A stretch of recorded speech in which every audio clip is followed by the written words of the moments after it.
안녕하십니까 우리 불자 여러분. 저는 해인사승가대학에서 학감 소임을 보고 있는 법장이라고 합니다. 이렇게 만나 뵙게 돼서 너무나 감사드립니다. 오늘 저와 함께 이야기 나누실 내용은 우리가 이제 연말이 넘어가고 연초가 되면은 위드 코로나가 본격적으로 시작되게 됩니다. 그럼 위드 코로나라고 하는 새로운 세대, 새로운 시대 속에서 우리 불교인들이 부처님의 가르침을 통해서 어떠한 삶을 살아가야 하고 그 안에서 어떠한 것들을 추구하면서 살아가야 되는지에 대한 세 가지 논점을 가지고 이야기 나눠보려고 합니다. 먼저 불교인이라고 하면 기본적으로 갖춰야 되는 게죠. 우리 부처님께서 말씀하신 2500년 전부터 지금까지 단 한 차례도 변하지 않은 그 가르침이 있습니다. 그것을 불교에서 바로 삼학이라고 부릅니다. 계, 정, 해, 이 세 가지를 가지고 삼학이라고, 이것은 부처님께서 저희 제자들에게, 우리 모두에게, 그리고 우리 불자들이 항상 지녀야 하는 가르침의 기준으로 말씀해 주신 것입니다. 근데 여기서 학이라는 개념에 대해서 우리가 다시 한번 생각해 봐야 됩니다. 우리가 학 그러면 배우다, 그러니까 영어의 스터디랑 같은 개념으로 생각하는 경우가 있는데, 불교에서 말하는 학은 배운다는 게 아닙니다. 여러분들 많이 들어보셨듯이 불교에서는 이미 우리가 마음을 지니고 있고 이 마음 안에 불성이 있기 때문에 모두가 부처다 라는 개념을 가지고 있습니다. 그렇기 때문에 여기서 말하는 학도 배운다라는 게 아니라 스며들게 하는 개념이죠. 불교에서는 그것을 훈습이라고도 부르는데 그 개념을 바로 삼학으로서 표현해 둔 것이고, 다만 표현을 할 때 학이라는 표현을 사용하지만 우리는 이미 그걸 지니고 있고 그 안에 있는 것을 밖으로 표출해내면서 그것들이 우리 생활 이 곳곳에서 나타날 수 있게 하는 것이죠. 즉 우리가 오늘 논의하려고 하고 이야기 나누려고 하는 위드 코로나 시대, 불교인들이 어떠한 가치를 갖고 어떠한 삶을 추구해야 되는가는 이미 우리 마음속 안에 다 들어있는 것이어서 그거에 대해서 하나하나 여러분들과 이야기 나눌 생각입니다. 먼저 말씀드렸듯이 계정해입니다. 부처님께서 말씀하셨고 우리가 항상 지니고 있는 것이죠. 모두 말씀드리지 않아도 다 알 겁니다. 계 그러면 계율을 말하죠. 지켜야 할 것들이라고 표현하는 것이고, 정, 선정이라고 해서 집중되는 것이고, 해는 지혜, 바로 우리가 부처님의 가르침과 같은 지혜로운 삶을 살고 싶다라는 개념입니다. 근데 이게 되게 쉽지만 가장 어려운 것이죠. 그렇기 때문에 불교는 알지만 그거를 실천하는 게 가장 어렵다라고 표현하는 종교이기도 합니다. 불교는 다른 종교와 달리, 다른 종교는 신에 의해서 신의 가르침을 받는 것이지만 불교는 철저히 인간을 중심으로 되어 있습니다. 그래서 부처 불자를 보더라도 사람인 변을 사용하고 있죠. 그렇기 때문에 바로 오늘 말하려고 하는 계정해를 우리 현대적으로 표현한다고 하면 사람, 화합, 공생, 이 개념으로 변형시켜서 불교에서 또 하나 계율이 있습니다. 바로 삼취정계라고 하는 개념이 있습니다. 섭유리계, 섭선법계, 섭중생계라고 하는데 조금 어렵죠. 그래서 이것들을 지금 앞에서 우리가 일반적으로 알고 있는 불교 개념을 설명해 드리면서 계정의 삼학, 그리고 사람, 화합, 공생, 그 개념으로서 조금 어려운 삼취정계의 개념으로 끌고 가서 여러분들에게 좀 더 알기 쉽게 설명해 드리는 시간을 가지려고 합니다. 먼저 삼취정계를 설명해 드리겠습니다. 세 가지 우리가 지녀야 할, 취해야 할 청정한 계율, 근데 그 계를 다시 계정의 삼학과 같은 개념으로 세 개를 풀어낸 것이죠. 그 첫 번째가 바로 섭유리계, 율과 의와 그러한 것을 지녀서 계율로서 풀어내는, 즉 우리 개인이 지녀야 하는, 불교인들 개인이 지녀야 하는 생활 습관이면서 도덕이면서 윤리이면서 계율, 이 모든 것들이 다 들어있는 것을 바로 섭유리계를 합니다. 계율, 윤리도덕, 그러면 첫 번째로 일단 딱딱하죠. 저는 계율을 전공으로 학위를 받아갖고 와서 어떤 자리든 간에 계율을 알려드릴 수 있는 자리가 있으면 항상 달려갑니다. 그래서 오늘도 여러분들과 함께 이렇게 하고 있는데, 계율은 절대로 어려운 것이 아닙니다. 우리가 항상 하지마, 그렇게 해서는 안 돼 라는 잔소리를 너무 많이 듣고 살다 보니까 부처님께서도 하지 말라고 써있는 게 있으면 일단 싫어요. 그렇죠? 우리는 항상 생각이 청개구리와 같아서 하지 말라고 하면 거기서부터 벌써 반항심, 부정적 생각이 들죠. 근데 계율은 절대로 그런 것이 아닙니다. 계율은 크게 두 가지를 논의합니다. 작지계와 지지계라고 하는 개념이 있는데, 우리가 일반적으로 알고 있는 무엇을 하지 말라라는 개념은 바로 지지계, 멈춰야 하는 것, 금지시키는 것을 기준으로 하기 때문에 조금 어렵습니다. 근데 방금 말씀드렸듯이 작지계라는 개념이 있어서 이것은 좀 더 추천하는 것, 바로 권하는 형태로 계율을 논의하는 경우도 있습니다. 자, 우리가 일반적으로 수많은 계를 봤습니다. 여러분들 대부분 다 법명을 가지고 계실 겁니다. 법명이라고 하는 것은 여러분들의 속명, 원래의 이름과는 다른 불교인으로서의 자세와 불교인으로서의 모습을 갖춰졌기 때문에 바로 여러분들이 수계식에서 법명을 받는 것이죠. 즉 법명을 일상 속에서 자유롭게 그리고 편안하게 사용한다는 거, 나는 이미 불교인으로서의 자세와 생각 그리고 불교인으로서의 삶을 영위하고 있어 라는 뜻이죠. 그 기준이 돼주는 게 바로 계율이고 오늘 첫 번째 시간에 이야기하는 섭유리계가 되는 것입니다. 불교인이 된다는 것은 되게 간단하면서도 표현하기 굉장히 어렵습니다. 여러분 모두는 이미 불교인이시죠. 그리고 설사 불교를 안 믿는다 하더라도 우리가 이미 마음, 불성을 가지고 있는 존재이기 때문에 모두가 다 불교인이고 바로 부처님의 가능성을 지니고 있는 존재들이죠. 그러면 불교인을 정확하게 어떻게 나눌 수 있습니까? 라고 하죠. 근데 이걸 막상 제가 질문을 하면 대답하기가 굉장히 어렵습니다. 그래서 우리 경전 중에 보살 영락 본업경이라고 하는 경전에는 이런 식으로 표현합니다. 처음 삼보의 바다에 들어감에 있어서 믿음, 즉 신심을 토대로 하고 불가에 들어감에 있어서 계를 토대로 한다. 우리가 바로 마음, 믿음, 신심을 내서 맨 처음 절에 오시죠. 그래서 여러 가지 절도 하시고 기도도 하시고 불교적 여러 가지 활동들이 있을 겁니다. 그것들을 지금 역시도 계속 하고 계실 거예요. 지금 이렇게 방송을 보고 계신 그 모습들도 바로 신심을 내서 불교의 수행생활을 하고 계시는 그 모습 그대로인 거죠. 근데 여기서 한 단계 더 나가는 마음만 갖고 있는 것도 충분히 불교인이라고 할 수 있지만 어떻게 보면 약간 준회원과 같은 개념인 것이죠. 그래도 저는 불교를 좀 더 깊이 알고 생활 속에서 계속 영위하면서 살고 싶습니다 라는 마음이, 즉 정회원이 되고 싶은 마음이 있죠. 우리 어떤 카페나 여러분들 하시는 밴드나 그런 데 가입을 해도 정회원이 되고 싶은 마음이 있죠. 바로 그 마음을 가지고 한 단계 진화하는 게 바로 수계인 것이죠. 그래서 불가에 들어가는 것을 수계다라고 말하듯이 삼보의 바다, 부처님의 세상에 들어오는 건 누구든지 마음만 있으면 되지만 부처님의 불제자, 우리 사부대중이라고 하죠. 비구, 비구니, 우바세, 우바이. 저와 같이 삭발여미를 한 출가자, 우리 스님들은 비구, 비구니 출가자의 개념에 들어가지만 이 방송을 보고 계신 여러 보살님들, 거사님들은 바로 우리 원래 표현으로 우바세, 우바이라 해서 제가자. 제가자라 해서 승가의 일원이 아닌 것은 절대로 아닙니다.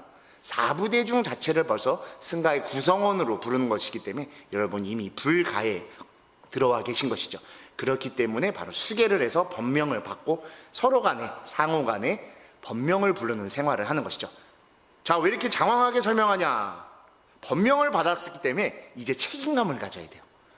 우리 지위가 사람을 만든다라고 하죠. 여러분들은 이미 절의 일주문을 넘는 순간부터 보살님이시고 거사님이 되셨어요.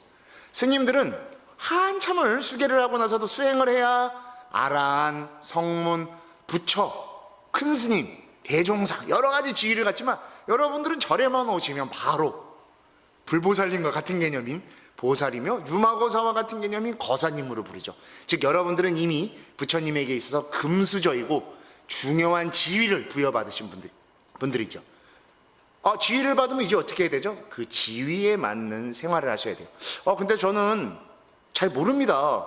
지위만 받았지 이걸 어떻게 살아야 되는지 모르는데 어떡하죠? 그때 필요한 게 바로 계율이 되는 것이죠. 우리가 기본적으로 여러 계율을 수계받으시겠지만 꼭 알아야 되시는 계율은 바로 4가지죠. 우리 출가자 스님들도 이 4개를 제일 중시합니다. 순서는 조금 다르지만 여러분들에게는 살, 도, 망이라고 하고 마지막 5번째가 제일 어렵죠. 음주계가 들어있죠. 살도 음망, 생명을 죽여서는 안 된다, 도둑질해서는 안 된다, 삿된 음행을 해서는 안 된다, 거짓말을 해서는 안 된다. 이 4가지 개념인데 스님들은 순서가 조금 다릅니다. 스님들은 도, 살, 망으로 되어 있죠. 스님들은 출가자이기 때문에 출가자의 첫째 조건은 뭐죠? 바로 독신이죠. 그렇기 때문에 결혼 생활을 영위할 수 없기 때문에 음이 첫 번째로 와 있는. 하지만 여러분들은 보살이며 거사죠. 여러분들 다 아실 거예요. 보살의 제일 중요한 부분은 뭐죠? 보디사토아라고 해서 깨달음을 추구하는 중생, 모든 중생들에 대해서 자비심을 갖기 때문에 생명을 제일 소중히 여기셔야지 됩니다. 그래서 첫 번째에 바로 살생이 있는 것이죠. 그리고 마지막에 음주계가 있는데 하나하나 설명해 드리면서 음주계까지도 알려드리겠습니다. 먼저 기본적으로 4개 다 하지 말라가 되죠. 아까 스님 작지계라고 해서 하지 말라가 아닌 것도 있다고 하지 않으셨습니까? 맞습니다. 그 전까지는 우리가 이제 위드 코로나 시대 이전까지만 하더라도 하지 말아야 될 게 너무 많았어요. 모이지 말라, 마스크 벗지 말라. 저도 오늘 여기 오면서 대중교통을 이용했는데 버스 카드만 찍어도 얘기가 나와요. 마스크를 착용하십시오. 너무 잔소리가 많죠. 하지마. 처음부터 끝까지. 이제 다들 굉장히 스트레스가 많이 받으셨을 거예요. 근데 위드 코로나 이후, 즉 연말부터 내년에 넘어가는 시점부터는 우리의 생활이 많이 바뀝니다. 해내가는 방향으로 바뀌셔야 돼요. 그동안 멈춰 있었으면 계속 고민했죠. 하지 말라는 틀 속에서 이제는 하나하나씩 해나가셔야 되는데, 중요한 건 너무 오랜 시간 2년 가까이 멈춰 있었기 때문에 다시 움직이면서 여러분들이 두려움이 너무 많으실 겁니다. 저 역시도 종종 사람들이 너무 많이 모일 경우, 이제 차근차근 법회를 하죠. 우리 해인사 같은 경우에도 법회들을 열게 되면 사람들이 조금이라도 모이면, 예전엔 되게 너무 환희심이 넘치고 감사했는데 지금은 한편으로 걱정되는 마음도 굉장히 많습니다. 이분들이 건강이 괜찮으시려나, 이 안에서 별 문제는 없겠지, 정말 신심내서 절에 와주셨는데 별 탈 없이 잘 끝났으면 좋겠다, 그런 마음인 거죠. 그렇기 때문에 우리도 지금 이렇게 대면을 하지 않고 영상으로 여러분께 법회의 말씀을 전달해 드리고 있는 것과 같은 것이죠. 근데 이제는 해나가는 방향, 우리가 이제 작지개의 개념으로 하나씩 다가가야 됩니다. 첫 번째, 불살생이라고 말씀드렸습니다. 생명을 죽이지 말라. 죽이지 말라는 개념이 왜 생겨났는지를 알면은 작지개에 접근할 수 있습니다. 생명은 소중하니까 그런 거 아닙니까? 라고 당연히 생각하실 거예요. 맞습니다. 여러분들은 이미 불성을 갖고 있고 보살님이시고 거사님이시기 때문에 그 마음이, 그 계율이 이미 마음속에 들어있어요. 우리는 우리를 가장 소중히 여깁니다. 여러분들도 마찬가지시겠지만 우리가 몸이 조금만 아파도 세상 만사가 다 귀찮아요. 내가 조금만 아파도 누가 말만 걸어도 화가 나거든요. 그와 마찬가지입니다. 나와 똑같이 내 옆에 있는 가족, 내 앞에 있는 사랑하는 사람, 내 주변에 있는 모두는 우리와 똑같은 존재예요. 다만 내가 3인칭의 시점, 한 벌 떨어진 시점에서 그들을 바라보기 때문에 나와 남이라고 하는 표현을 쓰는 건데, 반대 입장이 되면 그는 나이고 그에게 있어서 우리는 남이 되는 겁니다. 즉 우리는 똑같은 존재입니다. 어떠한 차별도 두지 않죠. 그래서 불교 우리 사찰에 맨 처음 들어올 때 문이 일주문이죠. 하나로입니다. 절대로 둘은 없죠. 그래서 불이라는 표현도 사용하죠. 부처님께서 금강경에서 말씀하시죠. 일체 중생을 제도하였지만 단 한 명의 중생도 제도하지 않았다. 그 가르침을 깊게 생각해 보셔야 됩니다. 부처님의 시점으로 볼 때 그 누구도 중생, 부처가 아닌 모두가 부처인 겁니다. 다만 우리가 미혹하고 범부이기 때문에 우리 눈에 저기 있는 분은 부처님인 것 같고 우리는 중생, 범부인 것 같은 것이지 어떠한 차별도 두지 않죠. 초기 경전에서도 똑같이 말씀하십니다. 부처님께서 전도선언을 말씀하실 때 61명의 아라한이 있다. 그 안에는 부처님 부처도 아라한으로 표현하고 있는 것이죠. 근데 우리는 계속 나와 남을 구별해. 그렇기 때문에 내 거는 굉장히 소중한데 남의 것에 대해서는 좀 더 가볍게 생각하죠. 이제는 그 생각을 바꿔야 될 때입니다. 코로나라는 시간 동안 우리는 너무 홀로 지내왔습니다. 갇혀 지내왔고, 같이 지낸다 하더라도 비대면 또는 영상통화 또는 특정 줌이나 여러 프로그램을 통해서 얼굴을 화상으로 봤지 사람과 사람의 숨결과 살결을 스치면서 지내지 못했습니다. 근데 이제는 그렇게 다시 모여야 될 시기인데 그거에 대한 두려움을 갖죠. 그 두려움을 극복하는 첫째는 그도 나와 같다. 나와 다르지 않다. 내가 생각하고 있는 두려움을 그도 갖고 있기 때문에 내가 그 두려움을 극복할 수 있는 마음을 갖고 있으면 그 마음을 그에게 그대로 전달해주면 함께 지낼 수 있는 것이죠. 그래서 제가 첫 번째로 말씀드렸던 바로 테마인 사람은 섭유리개 속에 들어있는 겁니다. 유리개는 자리 이탈하는 개념 속에서 나를 우선으로 챙기는 개념입니다. 우리가 위드 코로나를 하나씩 논할 때 있어서 먼저 스스로를 확인해야 됩니다. 저 그리고 우리 여러분들의 각자의 삶을 먼저 챙길 수 있을 때 다른 사람을 바라볼 수 있습니다. 내가 막행막식 그냥 막 나가는 식으로 하면서 사람을 만나면 나는 좋을지 모를지언정 그 사람에게는 피해를 주죠. 그 뒤에 이어질 화합과 공생을 이루지 못합니다. 나는 화합이야 공생이야 라고 생각하는 건 스스로 혼자만의 생각이고 그거는 타인에게 불편함을 주는 것이죠. 불교에서 추구하는 열반은 편안함이죠. 안락, 행복이라고 표현하는데 그거를 불편으로 표현하면 안 되죠.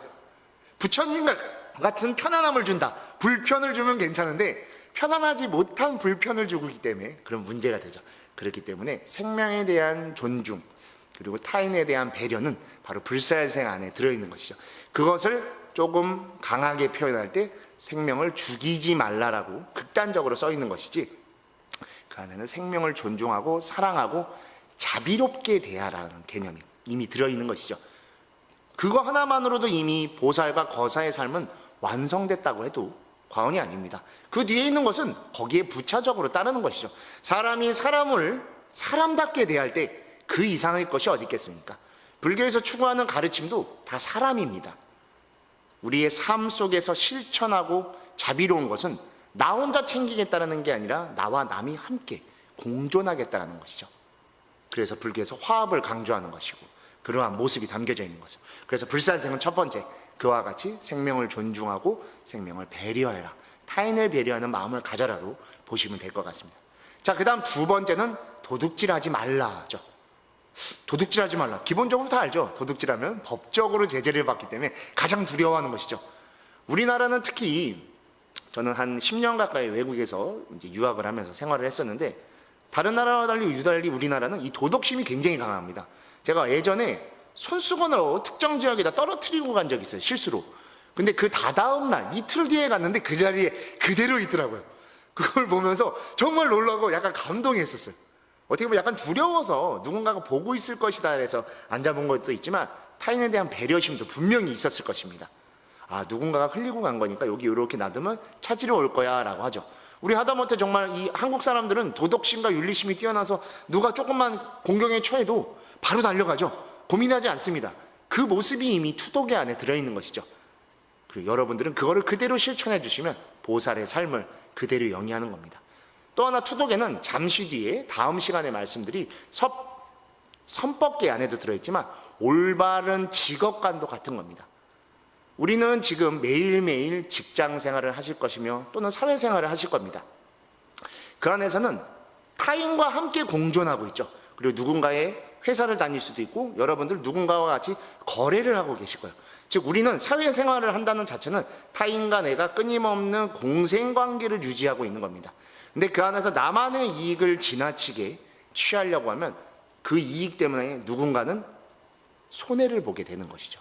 그러다 보면 그 사람이 분노심이 생길 것이고 그로 인해서 분명히 마찰이 생길 겁니다. 투독에는 바로 그런 식으로 접근하는 겁니다. 타인의 경제적인 것 그리고 삶의 부분도 나와 마찬가지로 존중해 주는 것이고 또한 이제 연말이 다가오죠. 우리 연말이 다가오면 뭐 하죠? 여러 봉사활동들을 많이 하시죠. 1년 내내 하시면 가장 좋긴 하지만 연말, 연초만이라도 꼭 해주시면 너무나 감사할 것 같습니다. 특히 우리 불교 안에도 그러한 뭐 여러 가지 구호활동이나 좋은 봉사활동을 하는 단체들이 굉장히 많기 때문에 거기에 적극적으로 참석하시는 게 바로 투도계를 누구보다 잘 지키는 것이죠. 내가 갖고 있는 경제적인 것 또는 시간적인 것, 재능적인 것을 타인에게 베풀어 주는 것, 즉 훔치지 말라의 반대쪽은 베풀어 주라는 뜻입니다. 아낌없이 베풀어 줘야 됩니다.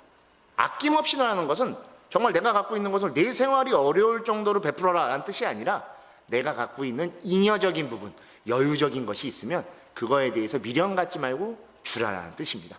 잉여는 어떻게 보면 약간 보너스와 같이 생겨난 것이죠. 그거를 다른 말로 말하면 부처님의 가피, 공덕과도 같이 볼 수 있습니다. 근데 그렇게 좋은 거일수록 나만 챙기면 양이 작죠. 우리 맛있는 것도 생일잔치도 좋은 일도 함께 잔치를 벌이지 않습니까? 왜 그럴 것 같아요? 모두가 모여서 함께 축하해주면 그 기분이 더 좋기 때문이죠. 바로 잉여적인 부분들도 그와 같습니다. 여러분들이 갖고 있는 너무 경제적인 것이 아니어도 상관없습니다. 우리는 좀 봉사나 그런 거라면 경제적인 걸 우선 떠올리는데 전혀 그렇지 않습니다. 어려운 분들이 필요한 것은 경제적인 것도 물론 있겠지만 사람의 숨결입니다. 온기가 필요한 것이죠. 즉 사랑과 자비를 필요하는 것이죠. 그래서 여러분들이 그곳에 가서 함께 웃어주고 또는 같이 울어주고 그와 같은 감정을 같이 공유해 주는 것만으로도 큰 공덕을 이미 회양하고 계신 것이죠. 그것만으로도 충분합니다. 이처럼 투독에는 바로 상대방에 대한 아낌없는 봉사 또는 자비행 그 자체를 우리 불교에서도 보살행이라고 부르는 것이기 때문에 그와 같은 삶을 추구하시는 것이죠. 자, 그 다음에 살도 음행이 되겠죠. 음행은 음행하지 말라, 뭐 여러 가지 표현이 있습니다. 삿된 음행을 하지 말라, 바람 피지 말라. 우리 스님들 같은 경우에는 절대로 해서는 안 되지만 이 음행하지 말라는 개념은 조금만 바꾸면은 사람을 더욱 사랑하라는 개념입니다. 우리 주변에 이미 남편분들 그리고 부인분들, 이 반려분들이 계실 겁니다. 또는 이웃이 있을 거고 사랑하는 연인이 있을 거고 가족이 있을 겁니다. 그들을 더욱더 바라봐주고 사랑하라는 겁니다. 근데 우리는 곁에 있으면 소중함을 자주 잊어버리죠. 당연하게 생각하기 시작합니다. 그 당연함 때문에 상처를 주고 어려운 일을 겪게 되는 것이죠. 저 역시도 저는 또 출가자이기 때문에 가족에게 좀 더 많은 아픔을 줬겠죠.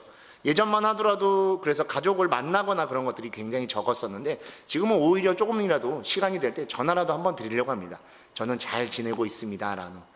근데 잘 어렵죠. 특히 우리 거사님들 이 방송 보시면서 아, 나는 부모님한테도 잘 못하는데 라고 하실 텐데 이 대한민국 남자들의 특징인 것 같습니다. 그래도 정말 서먹서먹하고 좀 낯설더라도 전화 한 통하는 것만으로도 우리의 부모님들 또는 사랑하는 사람들은 그 따뜻함이 전해지는 것이죠.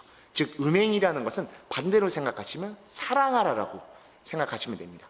사랑, 또 다른 말로 불교에서는 자비로 보시면 됩니다. 자비롭게 내 주변의 이웃들을 바라봐주고 배려해주고 그럴 때 바로 바른 사랑을 실천할 수 있기 때문에 자연스럽게 삿된 음행이라는 것은 멀어질 수밖에 없는 것입니다. 생명을 사랑하는 존재는 다른 생명도 존귀하게 여기고 그로 인해서 주변에 있는 다른 생명들이 스스로를 존중해 줍니다. 내가 남을 배려할 땐 남이 나를 배려해 주는 것과 마찬가지죠. 그와 같이 접근하시는 게 바로 음행이 되는 것이죠. 자, 그 다음 네 번째는 바로 거짓말하지 말라입니다. 원래 망어죄는 대망어라고 해서 깨달음을 얻지 못했으면서도 깨달음을 얻었다라고 거짓말하지 말라는 것인데 우리가 이제부터 만나게 될 새로운 세대 위드 코로나에서 생각하는 이 망어계는 스스로를 속이지 않는 것입니다. 뒤에 이야기할 두 가지 주제도 이 망어계와 굉장히 유사하지만 우리는 이제 스스로에게 조금 더 솔직해져야 됩니다. 여러분들 코로나 동안 얼마나 어려움들을 겪으셨습니까? 직업적인 거 또는 생활적인 거, 경제적인 거 모든 삶의 부분들이 굉장히 어려우셨을 겁니다. 그 어려움 속에서 여러분들을 가장 첫째로 힘들게 한 건 생각대로 풀리지 않은 것 때문에 가장 힘드셨을 겁니다. 이제 그 생각대로라는 것을 깊이 바라봐야 됩니다. 내가 무엇을 가장 좋아하고 원하는지를 찾아가셔야 됩니다. 너무 먼 시간을 돌아왔기 때문에 그 갈피를 못 잡으실 거예요. 여러분들은 이미 스스로 여러분 혼자 홀로 완벽한 존재입니다. 고귀한 존재이고 수승한 존재입니다. 남에게 너무 의지하지 않으셔도 됩니다. 때론 스스로에게 솔직해서서 힘든 감정, 좋은 감정 또는 화나는 감정 그런 것들을 솔직히 바라볼 수 있어야 됩니다. 즉 스스로를 속이지 않고 스스로를 바로 바라볼 수 있어야 됩니다. 우리 해인사의 성철 큰 스님의 유명한 법문이 있죠. 자기를 바로 봅시다 라는 법문이 있습니다. 그 법문의 또 다른 표현은 자기를 속이지 맙시다랍니다. 우리가 우리 스스로를 알 때 바로 바른 삶을 살아갈 수 있고 위드 코로나 이후에 내가 원하는 삶을 새롭게 추구할 수 있습니다. 위드 코로나라고 하지만 어떻게 보면 새로운 출발선상에 우리는 쓴 겁니다. 새로운 환경을 맞이해야 되고 그 안에서 사람들과 다시 만나야 되고 또는 내가 그동안 챙기지 못했던 것을 이제 하나하나 챙겨서 나가셔야 됩니다. 그 과정 속에서 가장 중요한 건 바로 여러분들 스스로입니다. 스스로를 놓치면은 그 안에서 결국 타인의 삶을 살 수밖에 없습니다. 이전과도 같이 그냥 끌려가는 삶이 될 수밖에 없는 겁니다. 이제는 주체적인 주인공의 삶을 내가 무엇을 원하는가를 정확하게 바라보고 그 안에서 여러분들 스스로를 찾아 나가셔야 됩니다. 그게 바로 오늘 이야기하는 섬유리기에서 가장 중요한 부분입니다. 앞에 세 가지는 타인과의 관계들을 끊임없이 말씀드렸습니다. 이 네 번째 망어계에서 말씀드리는 것 바로 여러분입니다. 여러분 스스로를 생각하고 바라볼 수 있을 때 여러분이 보살이며 거사이며 부처가 될 수 있는 존재라는 것을 스스로 확정하고 믿을 수 있습니다.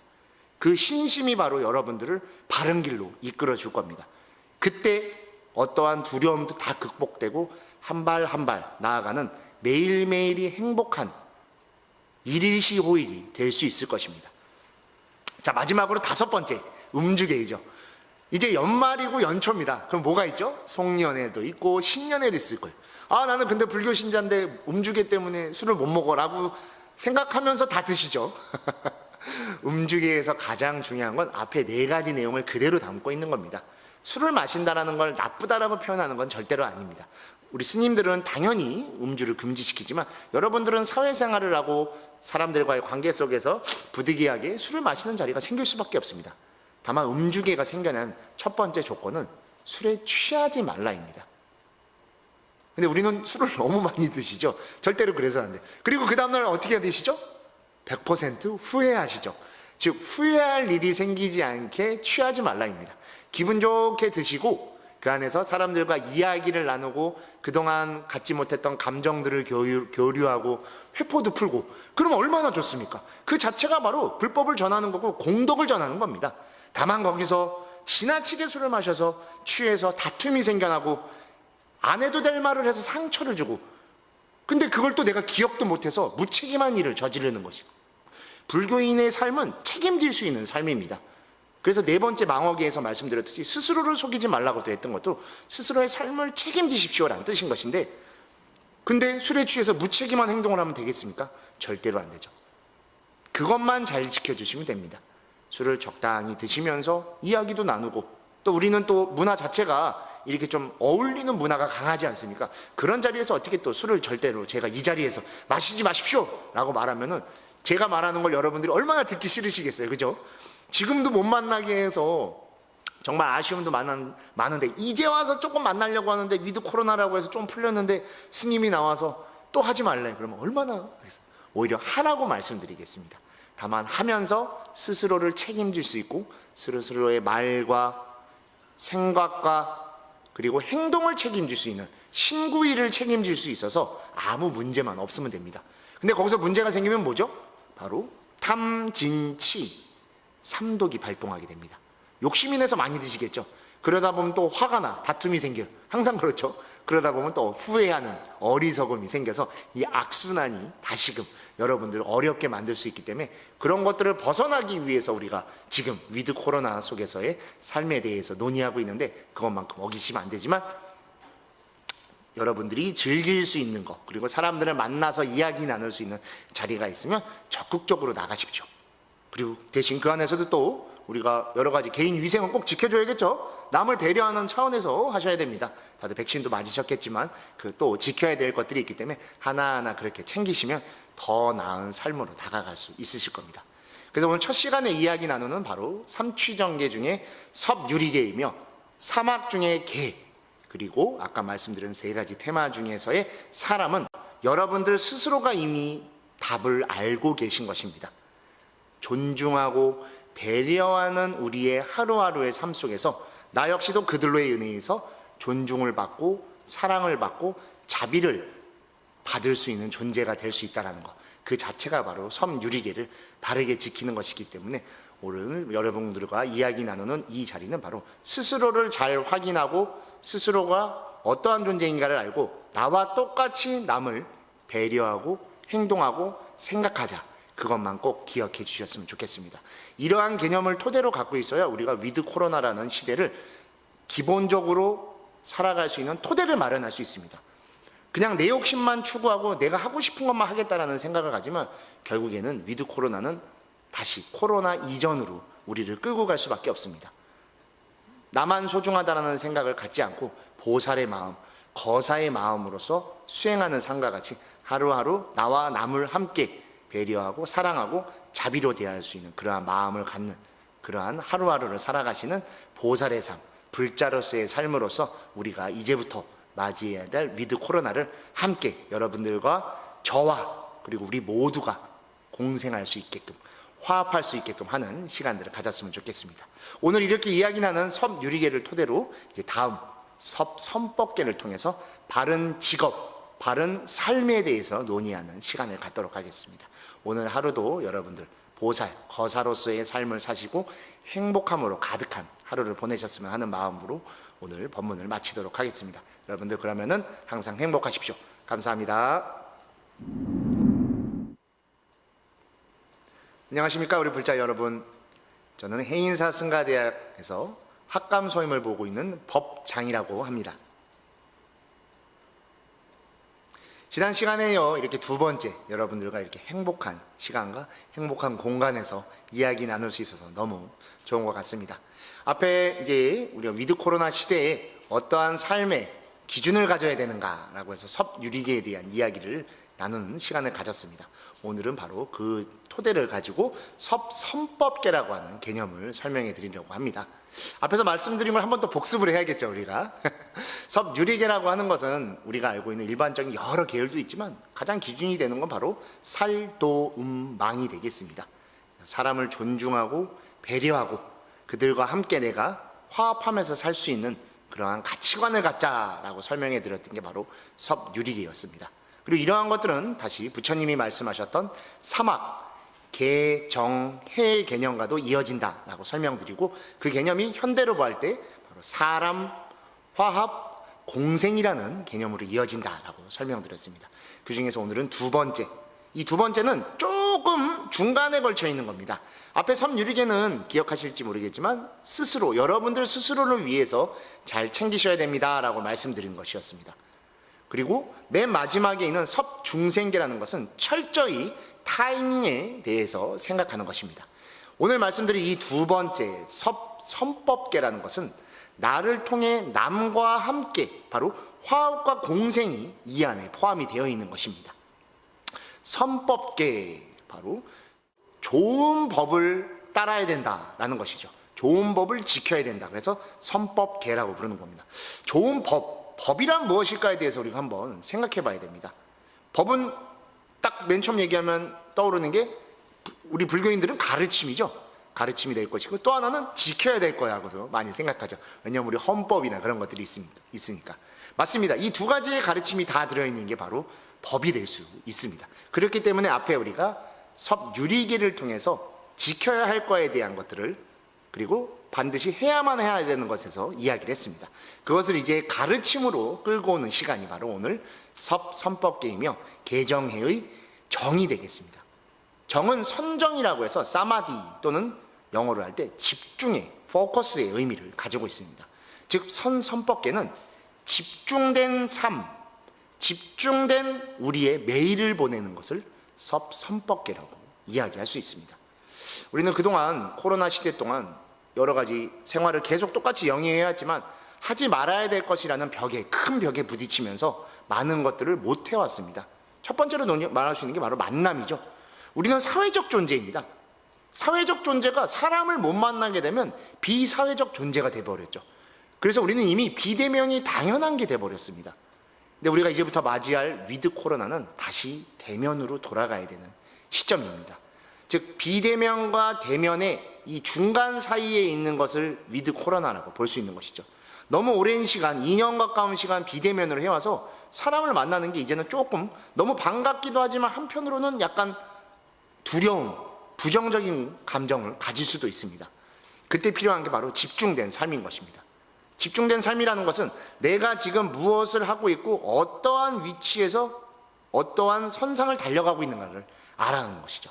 즉 직업과도 일치하는 것이죠. 우리는 매일매일 사회생활을 합니다. 그동안 비대면이라는 속에서 갇혀서 했던 사회생활이 이제 점차 밖으로 나오기 시작하죠.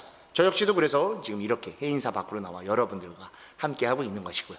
근데 이 직업을 가질 때 가장 중요한 건 앞에 섭유리계와도 마찬가지지만 여러분 스스로가 무엇을 원하는지를 정확하게 알아야 됩니다. 내가 원하는 것을 알 때 바로 내가 행복을 추구할 수 있기 때문입니다. 그리고 내가 행복할 때 비로소 내 주변의 모든 것들이 행복해질 수 있습니다. 내가 행복하지 않은 상태에서 어떻게 나와 남을 행복할 수 있다라고 하고 세상이 아름답다라고 말할 수 있겠습니까? 그때 기준이 되는 게 바로 선법계가 되는 것이죠. 근데 선법입니다. 악법이 아니라 선법이죠. 이 선에 대한 개념이 이미 우리는 알고 있습니다. 부처님께서 오랜 시간 전에 말씀하신 칠불통계라는 개념이 있습니다. 재앙막작, 중선봉행, 자정기, 그리고 또 하나가 붙어 시제불교, 이건 뒤에 붙은 건데 이 앞에 있는 세 구절이 바로 불교의 모든 것을 말한다 해도 과언이 아닙니다. 나쁜 것을 짓지 말고 착한 것을 찾아서 행하고 너의 그 마음을 청정하게 하라. 그것이 바로 불교이다. 즉 불교인 삶은 착한 일을 찾아서 하는 것이죠. 착한 일은 무엇일까요? 그냥 남 좋게 하는 것만이 착한 것은 절대로 아닙니다. 그것에는 나를 약간 버리는 개념도 들어있기 때문에 나의 것을 잘 챙기면서 거기서 파생되는 것을 남과 공유할 수 있는, 그리고 내가 알고 있는 특정 지식이나 좋은 것이 있으면 남에게도 알려줘서 함께 나눌 수 있는, 즉 화합이죠. 불교는 불법승 삼보로 구성이 되어 있습니다. 불교는 무엇입니까? 라고 물어볼 때 바로 이 불법승 삼보를 말하면 그 자체가 불교가 되는 것이죠. 부처님의 가르침과 그리고 그 부처님의 가르침을 따르는 공동체, 바로 승가입니다. 그 승가 안에 있는 것이 사부대중이고, 우리 지난 시간에 이야기했죠. 그 안에 이미 저와 여러분들이 다 포함되어 있습니다. 즉 우리는 승가, 화합 공동체 안에 들어있기 때문에 이미 그 개념을 다 알고 있죠. 그래서 나쁜 것을 최대한 안 하려고 하죠. 나쁜 것이라고 하는 기준의 첫 번째는 남을 힘들고 어렵게 하는 것입니다. 좋은 일의 기준이 되는 것은 남을 즐겁게 하고 그 안에서 나도 같이 행복을 논할 수 있는 것이죠. 그게 바로 착한 법인 겁니다. 근데 이거를 어기게 되면 어떻게 되죠? 인과응보라고 하는 불교의 아주 무서운 시스템이 있습니다. 그로 인해서 죄를 받죠. 바로 선인 낙과 악인 고과라고 합니다. 착한 일을 하면 나에게 있어서 낙과, 즐거움으로서 찾아오고, 나쁜 행을 하면 나에게 있어서 고통스러운 힘든 일, 고가로 다가온다. 누가 힘든 일을 하고 싶습니까? 그죠? 저는 불교를 다니면서 고통스럽고 고통을 받고 싶습니다 라고 하는 사람 한 명도 없을 겁니다. 불교를 더 접해서 더 행복했으면 좋겠다. 아까도 말씀드렸듯이 혼자 행복한 건 행복이 아닙니다. 같이 두루 원만하게 행복할 때 불교에서 말하는 바로 화합, 그게 자비, 우리가 말하는 추구하는, 그리고 원하려고 하는 행복이 되는 것이죠. 즉 깨달음이라고 하는 것은 결국 행복으로 볼 수 있는 것입니다. 행복할 때 깨달음인 거죠. 내가 불안한 상태에서 깨달음을 얻는다고는 볼 수 없습니다. 저와 같은 스님들 같은 경우에는 부처님의 깨달음을 통해서 열반을 증득하는 깨달음을 추구합니다. 여러분들 우리 방송을 보시는 우리 일상생활을 하시고 계신 분들도 다 깨달음을 추구합니다. 근데 궁극적 깨달음은 바로 열반도 마찬가지죠. 열반락이라고 합니다. 그 안에 즐거움이 들어있죠. 그 즐거움이 바로 행복이죠. 여러분들도 추구하는 행복을 가질 때가 바로 깨달음인 거죠. 나중에 연배가 한참 차면 이 연세 드신 분들이 꼭 말씀하시는 게, 그때 그걸 미처 못한 게 되게 아쉬웠다. 그때 그걸 알았다면 좀 더 나았을 텐데 라고 하시는 후회들을 많이 말씀하시죠. 그 후회의 또 다른 말이 바로 미련이죠. 못 해본 것에 대한 한을 갖고 있는 것입니다. 지금부터의 코로나 이후 위드 코로나에선 바로 그러한 여한이 없는 삶을 사셨으면 합니다. 한이 남겨져 있으면 또 다른 말로 미련이 남는 거죠. 미련하다라는 말을 씁니다. 우리 바로 미련한 삶이 되는 거예요. 못 해봤기 때문에. 그동안 우리 정말 당연히 생각했던 것이 당연하지 않았다라는 것을 뼈저리게 느꼈을 겁니다. 정말 쉽게 여행 갔고, 정말 시간 남아서 주변 분들에게 전화라도 한 통하면 그냥 만나서 수다라도 떨고 담소도 나누고 여러 가지 고민도 상담하고 그랬던 것이 당연하지 않은 시간을 우리는 2년이라는 긴 시간 동안 보내왔습니다. 지금도 갈증들이 많으실 거예요. 그 갈증의 첫째는 바로 사람에 대한 갈증일 겁니다. 즉 화합에 대한 갈증인 것이고, 그것을 이제 해소해 나가시는 것이 바로 선법계의 가장 중요한 부분이죠. 그리고 또 하나, 그 속에서 여러분들이 추구하려고 하는 직업에 대해서도 바르게 다가가야 됩니다. 앞 시간에도 말씀드렸듯이 우리는 직업이라는 것을 통해서 무언가를 계속 얻어가고 있습니다. 즉 경제적 활동을 하는 것이죠. 그래서 여러분들의 삶을 추구하고 원하는 것을 손에 얻고 그를 통해서 또 소비하고, 이 일련의 과정들이 다 직업을 통해서 이루어집니다.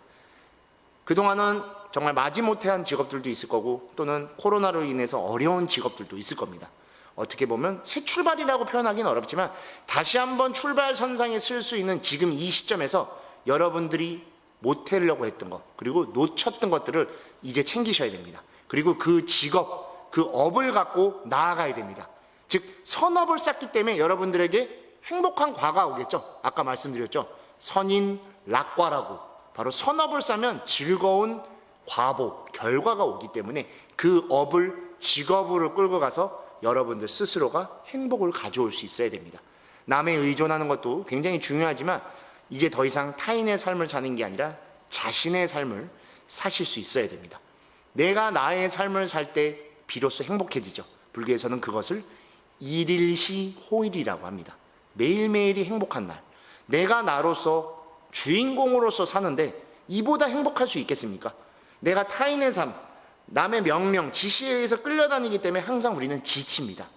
정신적인 또는 육체적인 스트레스를 많이 받죠. 하지만 내가 정말 하고 싶은 것을 한다고 하면 여러분들 취미생활 해보실 때 보시면 아실 거예요.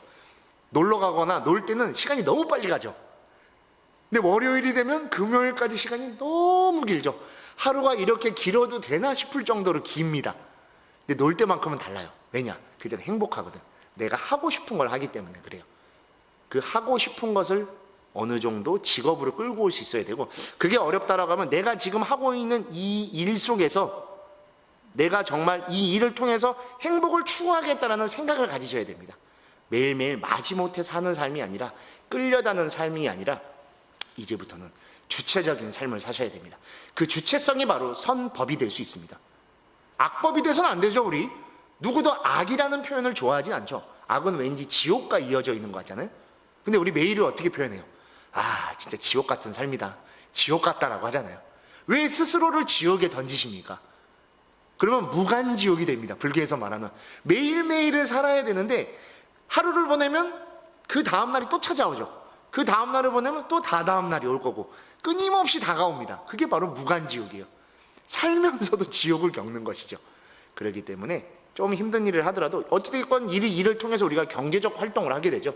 그러면 여러분들이 원하는 무언가를 또 얻을 수 있고, 그 과정 속에서 내가 어떠한 주체성을 갖고 있는지를 정확하게 아셔야 됩니다. 그렇지 않으면 이제는 더 힘든 시간을 보낼 수도 있습니다. 근데 위드 코로나가 이제 뉴스나 여러 가지 미디어에서 굉장히 많이 나옵니다. 많은 변화, 4차 혁명이라는 표현까지 등장할 정도로 수많은 것들이 바뀌게 되었습니다. 계속 결국에는 남을 쫓아갈 수밖에 없어요. 근데 절대로 그렇게 쫓아가면서도 내 스스로를 잃어서는 안 됩니다. 그 나침반이 되는 것은 여러분 스스로입니다. 여러분 스스로가 방향을 정할 때 그 방향으로 나아가는 것이죠. 근데 저는 방향을 너무 모르겠고 너무 힘듭니다. 그때는 절에 찾아오시면 됩니다. 부처님은 항상 여러분들을 바라보고 계시죠. 항상 바라보고 계십니다. 그 눈을 띈 적이 없죠. 다만 우리가 그 눈에서 멀어질 뿐입니다. 다가가서 솔직하게 말씀드리고 기도를 하면서 어려운 것을 토로하시면 됩니다. 그러다 보면은 그게 맞아떨어지는 시절 인연이라는 게 반드시 찾아올 것입니다. 왜냐? 여러분들은 다시 매일매일을 또 노력할 거기 때문에 그 노력이 쌓이면은 결국에는 결과로서 다가올 수밖에 없기 때문에 당연히 되는 것이죠. 제가 많이 기도할 때 이야기를 많이 드리는데, 기도는 언제까지 하는 건지 아십니까? 라고 말씀드리면 100일 기도니까 100일이요, 1000일 기도니까 1000일입니다. 저는 일주일 하면 아닙니다. 기도는 바로 이루어질 때까지 하는 겁니다. 이루어질 때까지 기도를 하는데 어찌 안 이루어질 수 있겠습니까? 그와 마찬가지입니다. 여러분들이 꿈꾸는 삶, 추구하려고 하는 행복한 삶은 여러분들이 쟁취할 때까지, 바로 여러분들이 그 앞에 다가갈 때까지 노력하시면 됩니다. 누구의 힘으로? 여러분 스스로의 힘으로 그 주체적인 모습을 가지셔야 됩니다. 그럴 때 비로소 여유가 생길 수 있습니다. 주체적이지 않으면 여유를 가질 수 없습니다. 왜냐? 항상 끌려다니기 때문입니다. 그리고 주체적이 되려고 하면 여러분들 스스로 한 발짝 스스로에게서 떨어져 주십시오. 너무 급박하게 우리는 우리 눈 앞에 있는 것만 바라보면서 다가갔죠. 불교에서 그래서 조고각하라는 말이 있습니다. 조고각하, 내 발밑을 바라보라는 뜻입니다. 발밑을 바라보기 위해선 고개를 숙여서 아래를 봐야 됩니다. 근데 우리는 항상 앞만을 보고 달려가죠. 너무 쉼없이 달려갑니다. 옆에 무엇이 있는지도 모르죠. 그래서 놓치는 것들이 너무 많습니다. 잠시 한 발짝 떨어져서 내 밑과 여러분들의 뒤를 한 번쯤 확인해 주십시오. 그렇지 않으면 여러분들의 길이 직선으로 달려왔는지 구분선으로 달려왔는지 알 수 없습니다. 우리는 앞만 보고 달려가기 때문에 그 길이 직선인 줄 알고 직선이라 착각하고 달려갔을 것입니다. 근데 돌아보면 우리의 삶과 인생이라는 건 그렇게 직선으로 살지 못합니다. 굽이굽이 정말 이렇게까지 돌아왔나 싶을 정도로 정말 많이 휘어져 있었을 겁니다. 그거를 알 때 고쳐나갈 수 있습니다. 불교에서는 과거, 현재, 미래라고 하는 3세를 말합니다. 그래서 3세 시류설이라고 하는 것도 등장을 하죠. 3세의 법이 실제로 존재한다. 그 법, 우리가 지금 말하고 있는 법이죠. 근데 이 법이 실제로 있다라고 하면 절대로 안 되죠. 왜냐? 불교는 무상고무아를 말하기 때문에 삼법인이라는 것을, 법자가 되게 많네요. 그죠? 그리고 보니까 제 이름도 또 법장이고, 법이라는 게 온통 많습니다. 그 법을 정확하게 아는 게 바로 오늘 이 시간에 이야기할 거기 때문이죠.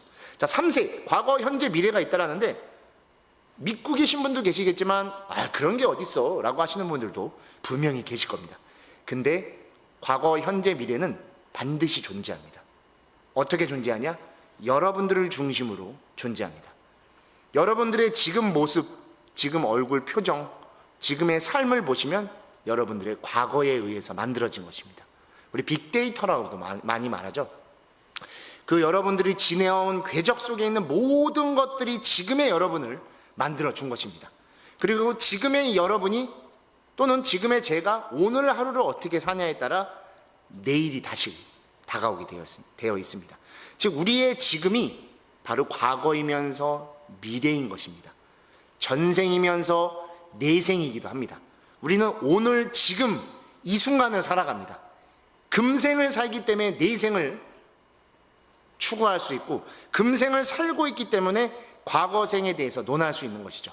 오늘 하루를 내가 어떤 식으로 반성하고 더 나아가기 위해 노력하냐의 마음이 쌓였을 때 여러분들의 내생, 즉 내일이 보다 행복한 모습, 밝은 모습으로 다가올 것입니다. 근데 오늘 하루도 역시도 남의 삶을 살고 지쳐가듯 끌려가듯 살아가게 되면은 결국엔 여러분들도 여러분이 다가올 내일도 오늘과 다르지 않는 똑같은 오늘이 돼 있을 것입니다. 똑같은 오늘이 되면 어제도 결국엔 똑같은 어제가 돼서 여러분들을 지치게 만들 수밖에 없는 것이죠. 즉 지치냐 행복하냐 그리고 더 나은 내일을 찾냐는 바로 오늘입니다. 지금 이 순간을 여러분들이 어떻게 사냐에 따라 그 모든 것들이 결정되어 있죠. 제가 지내고 있는 우리 해인사 도량 내에는 8만 대장경이 모셔져 있는 법보전이라는 곳이 있습니다. 모두 다 아시죠? 국사책에 나올 정도로 우리 불교의 자랑이기도 합니다. 거기에는 8만 4천 가지 부처님의 가르침을 담아놓은 수많은 경판들이 모셔져 있습니다. 근데 그 경판을 모셔져 있는 법보전 주련에는 이 8만 4천의 가르침을 표현하는 딱 한 개의 문구가 있습니다. 어떠한 문구가 쓰여 있냐? 원각 도량 하처 현금 생사 즉시라고 쓰여져 있습니다. 원각 도량 하처, 너희들이 추구하는 깨달음이라는 것이 어디에 있느냐? 현금 생사 즉시, 지금 이 순간이 삶과 죽음이다. 즉 오늘을 살지 못하면 오늘은 죽은 삶이고, 오늘을 살면 살아있는 삶입니다. 오늘을 바르게 살면 내일이 밝을 것이고, 오늘을 제대로 살지 않으면 나의 과거는 더 어두워질 수밖에 없습니다.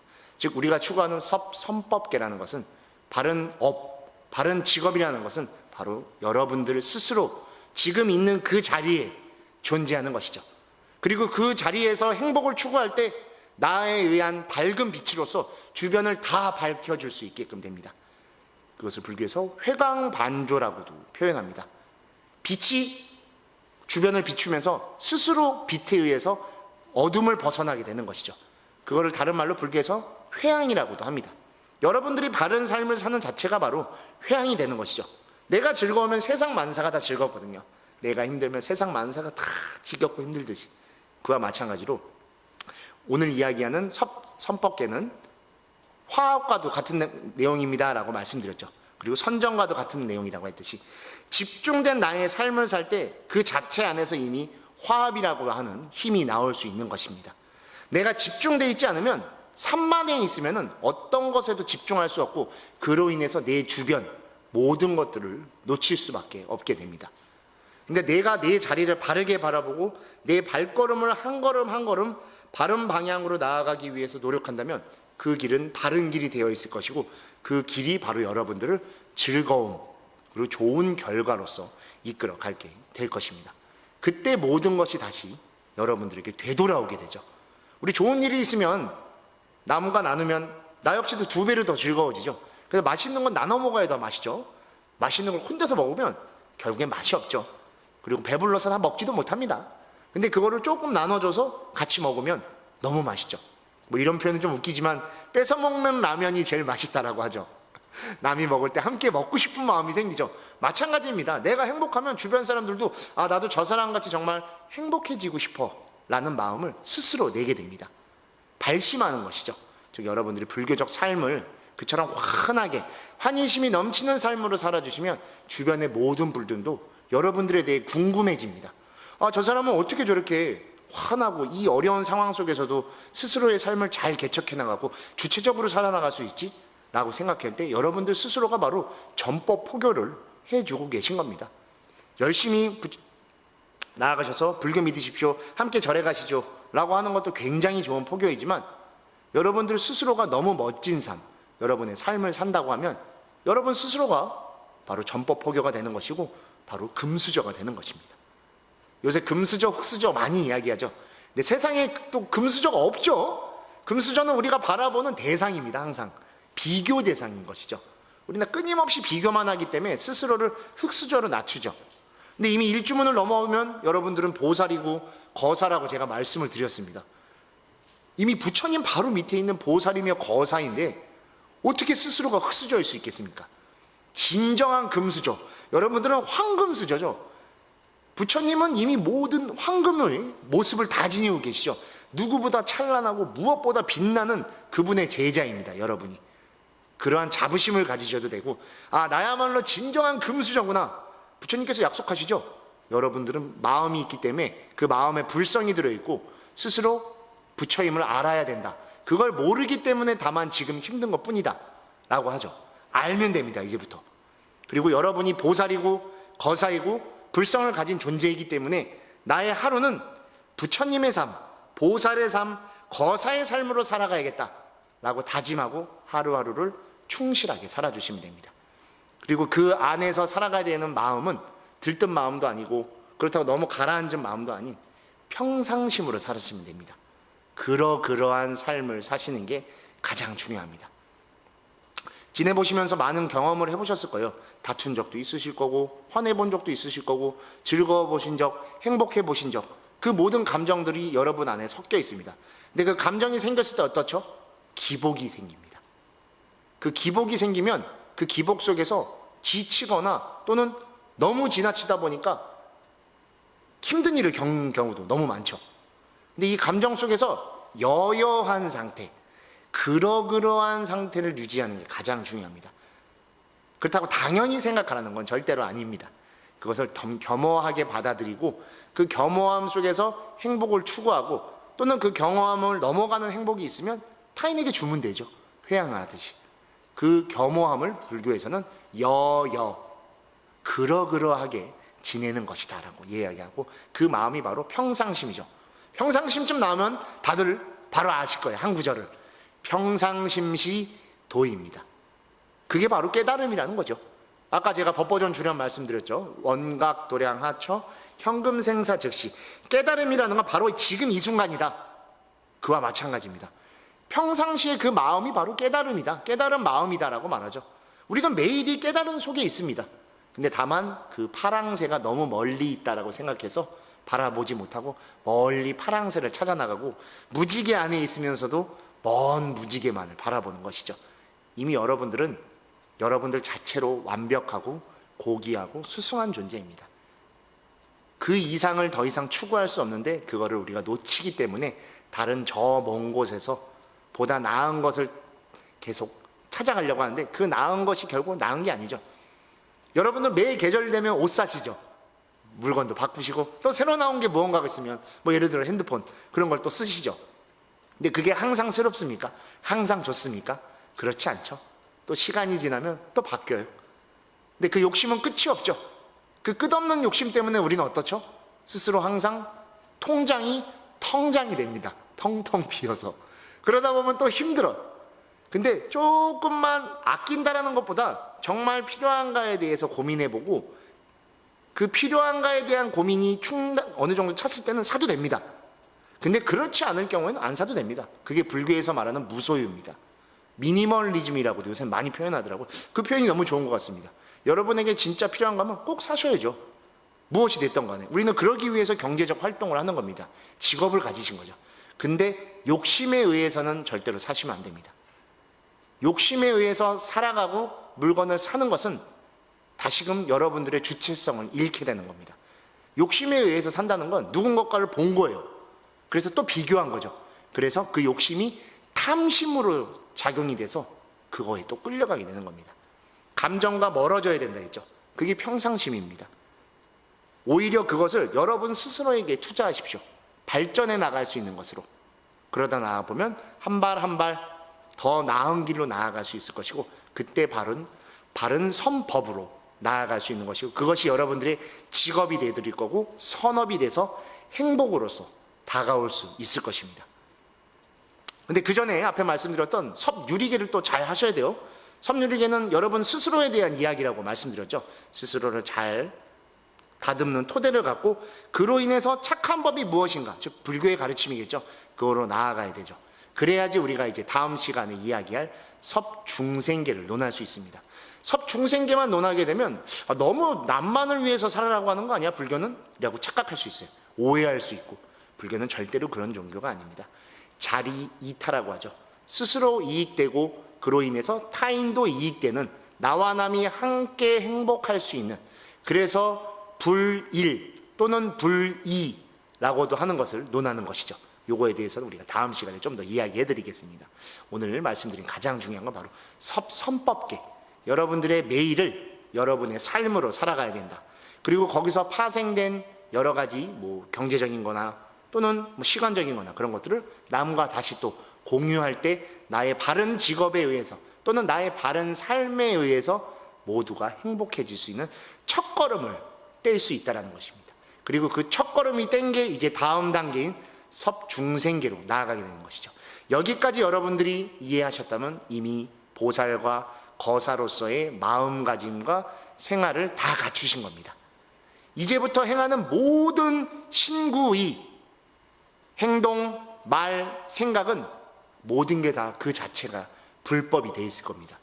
다른 곳에서 부처님의 가르침을 찾는 것이 아니라 여러분들이 하는 행동과 말과 생각, 그것들이 모여져 있는 오늘 이 하루가 바로 부처님의 삶이 될 것입니다.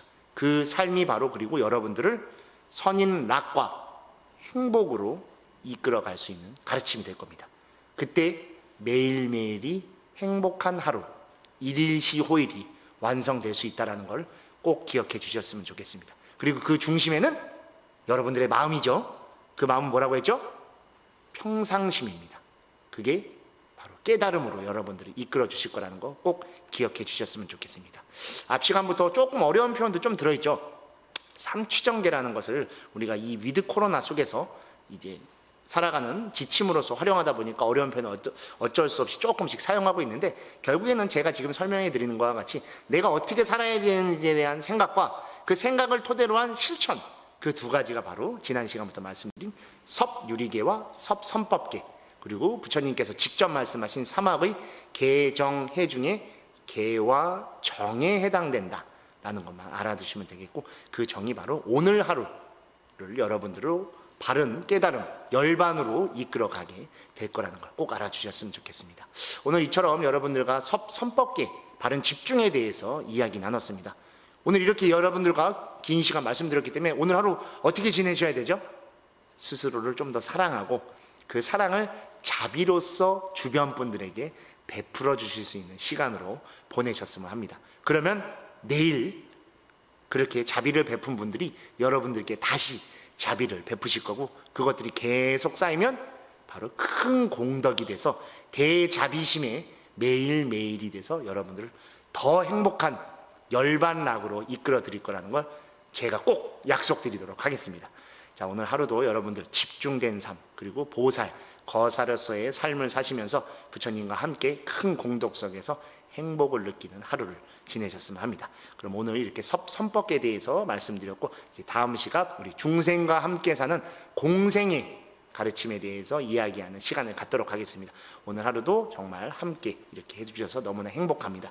여러분들 오늘 하루도 행복한 시간 되십시오. 그럼 여기서 마치도록 하겠습니다. 감사합니다. 네, 안녕하십니까. 우리 불자 여러분, 저는 해인사 승가대학에서 학감 소임을 보고 있는 법장이라고 합니다. 지난 시간부터 여러분들과 이렇게 불교의 이 삶에 대해서 논의하고 있습니다. 특히 이제 우리가 향후 이제 맞이하게 될 위드 코로나라고 하는 전혀 경험해 보지 못했고 이제 새롭게 우리에게 다가올 그 시대 속에서 불교인으로서 어떠한 생각을 갖고 어떠한 또 행동을 하면서 살아가야 되는가에 대한 그런 지침에 대해서 계속 이야기를 나눠봤습니다. 앞에 이야기 나눴던 게 이제 우리가 섭유리계와 섭선법계를 이야기했고, 오늘은 바로 세 번째 삼취정계의 마지막이면서 모든 불교의 가장 핵심이 된다 할 수 있는 섭중생계에 대해서 이야기하려고 합니다. 벌써 표현 속에 답이 들어있죠. 중생계, 중생에 대해서 어떻게 해야 되는지에 대한 계율, 즉 중생을 대해야 되는 자세에 대해서 이야기하는 것입니다. 자, 그 전에 우리 삼취정계를 다시 한번 짧게 정리를 좀 해보려고 합니다.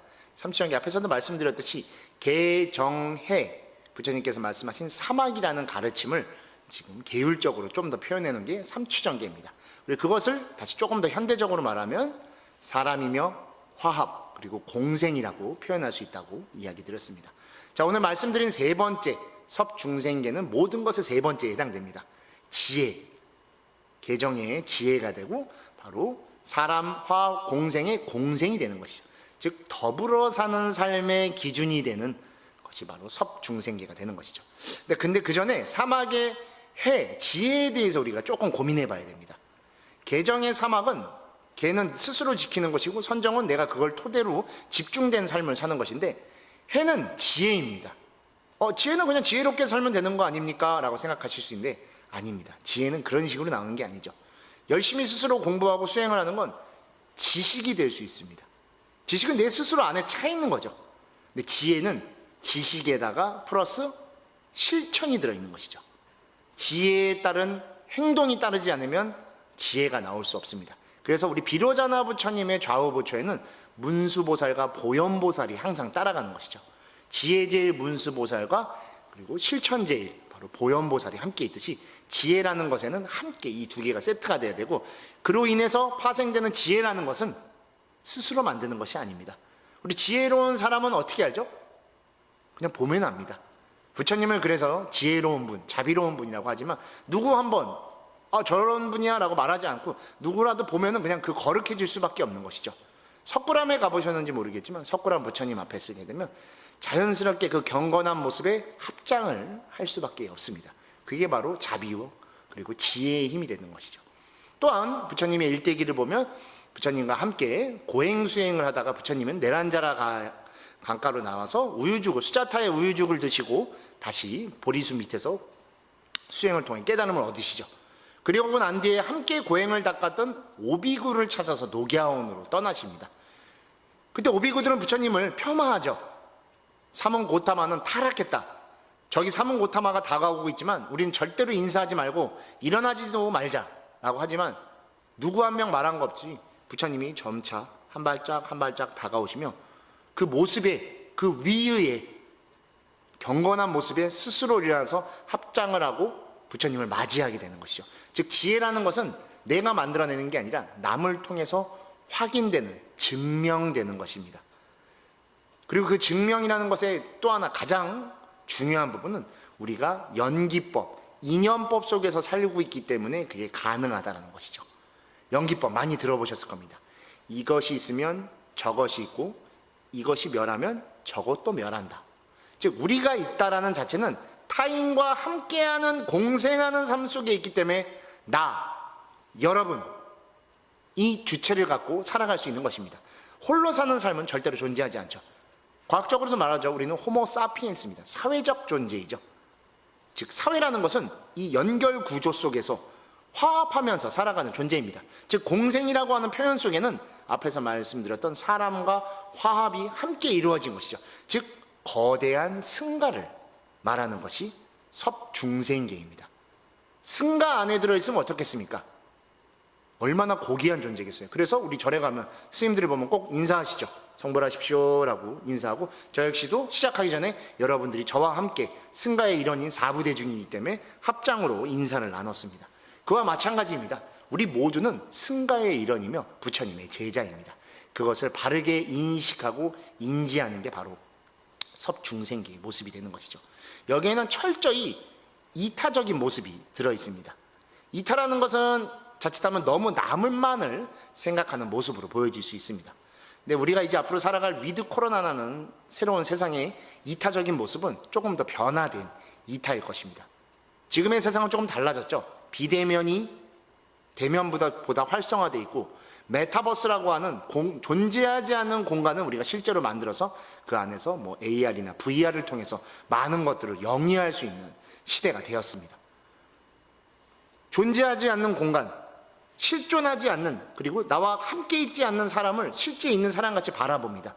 그런 것들에 대한 배려심과 생각으로 만들어 나가는 게 바로 섭중생계가 되어갈 겁니다. 예전에는 항상 사람들을 만난다는 건 살결을 느끼고 숨결을 느끼고 온기를 함께 나누는 그런 모습이었습니다. 그리고 그런 모습들이 바로 우리의 승가의 모습이었죠. 때가 되면은 절에 항상 오셨을 것이고, 또 절에서 무슨 일이 있으면 또 봉사하러 오셨을 것이고, 기도를 올리고, 또 개인적으로 여러 가지 빌 내용들이 있으면, 소원을 빌 내용이 있으면 와서 혼자 조용히 절을 하고 가시던가, 금강경을 읽든가, 여러 경전 또는 집에서 사경을 하시던가, 그 모든 것들이 다 불교 활동이었는데, 지금 보십시오. 여러분들은 이 영상을 저와 떨어진 공간에서 이미 보고 계시죠. 근데 여러분들 눈과 생각 속에 제가 실존하지 않습니까? 아니죠. 아, 법장 스님이라는 사람이 지난 시간부터 이렇게 법문을 해주고 있는데 참 잘 떠들어. 근데 좀 말도 잘하는 것 같고 재밌어. 해인사에 저런 스님이 있네 라고 여러분들이 이미 저를 만드셨습니다. 여러분들은 아직 저를 못 보신 분들이 더 많으실 겁니다. 그래도 못 보셨지만 여러분들이 이미 저를 알 것입니다. 근데 저는 아직 여러분을 모르죠. 즉 윤리적 관계가 조금 왜곡되어 있는 상태입니다. 일방적으로만 알게 돼버리는 것이죠. 하지만 여러분들 언젠가 또 해인사에 찾아오시면, 저를 한 번쯤 찾아주시면 함께 보고 이야기도 나누고 더 행복하게 우리의 불교에 대해서 이야기하고 즐거운 이야기도 많이 나눌 수 있을 것입니다. 분명. 이처럼 당연하지 않은 것들이 당연하게 바뀐 시대가 바로 지금 위드 코로나 시대가 된 것입니다. 앞에서 계속 중요하게 말씀드렸던 섭유리계와 섭선법계는 지금 이 섭중생계, 앞으로의 사람들과 사람들의 생활을 설명하기 위해서 말씀드린 것입니다. 즉 사람에 대해서 배려하고 존중하기 이전에 여러분들이 스스로 갖춰지지 않으면 그동안 만나보지 못했던 사람, 또는 나는 알지만 저 사람이 나를 모르는 관계 속에서 자칫하면 그 사람이 불편함을 주고 바른 나의 모습을 전달하지 못할 수도 있습니다. 그 대표적인 게 악성 댓글이죠. 그냥 인터넷 속에 무책임하게 막 글을 씁니다. 지금 이 영상을 보고 계시면서 댓글을 쓰시고 계신 분도 분명히 계실지 몰라요. 근데 댓글이라는 게 어떤 겁니까? 그냥 글 다는 거 아니야? 아닙니다. 그 글에는 여러분의 모습이 그대로 담겨져 있는 것입니다. 여러분들의 신구의가 그대로 표현되어 있는 게 그 댓글이 되는 것이죠. 누군가에게 상처를 주게 되는 것이죠. 하지만 또 순기능으로 그 댓글이 불특정 다수에 의해서 큰 힘이 되어주기도 합니다. 저도 종종 이제 강연이나 법문이나 이런 자리들을 갔습니다. 그러고 나면 제 영상 댓글에 참 좋은 법문이었습니다, 그로 인해서 힘을 받았습니다 라고 하면 정말 가슴 뭉클한 감동을 많이 받습니다. 예전에는 직접적인 1차원적인 공간 속에서 이렇게 사람에게 공덕을 전해주고 힘을 주기도 했었지만, 지금은 좀 더 3차원, 다차원적인 공간으로 삶의 터전이 바뀌어버렸습니다. 그 안에서 중생을 대한다는 건 기존과 같이 내가 저 사람에게 보이지 않으니까 막 해도 돼 라는 생각을 절대로 가져서는 안 됩니다. 그래서 첫 시간에 섭유리계를 강하게 설명드린 이유도 바로 그 부분이고, 그로 인한 삶, 즉 직업이나 우리의 생활을 설명한 섭선법계에서 그 내용을 말하는 것입니다. 보이지 않으니까, 나만 아니면 되니까 라는 생각은 더 이상 존재하지 않는 시대가 됐습니다. 모든 곳곳에 카메라가 들어있고 기록이 되어집니다. 그리고 그 기록은 댓글이 될 수도 있고 영상이 될 수도 있고 또는 소리가 될 수도 있고 자취가 될 수도 있습니다. 그 모든 것은 남의 것이 아닙니다. 바로 여러분들 그리고 저의 것이죠. 저도 지금 여기서 여러분들과 수많은 이야기들을 나누고 있습니다. 이 말들은 이제 기록이 돼서 영원히 남을 것입니다. 제가 지금 나이를 밝히면 안 되지만 한 50년 뒤에는 저는 소멸하고 없을 것입니다. 하지만 저는 소멸했을지언정 이 영상은 인터넷이라고 하는 공간 속에, 메타버스라고 하는 공간 속에 남아있을 겁니다.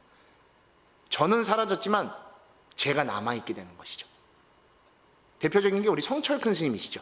성철큰 스님은 예전에 이미 열반에 드셨지만 지금 성철 스님은 모든 불교인들의 가슴 속에 남아서 우리에게 지금도 가르침을 내려주고 계십니다.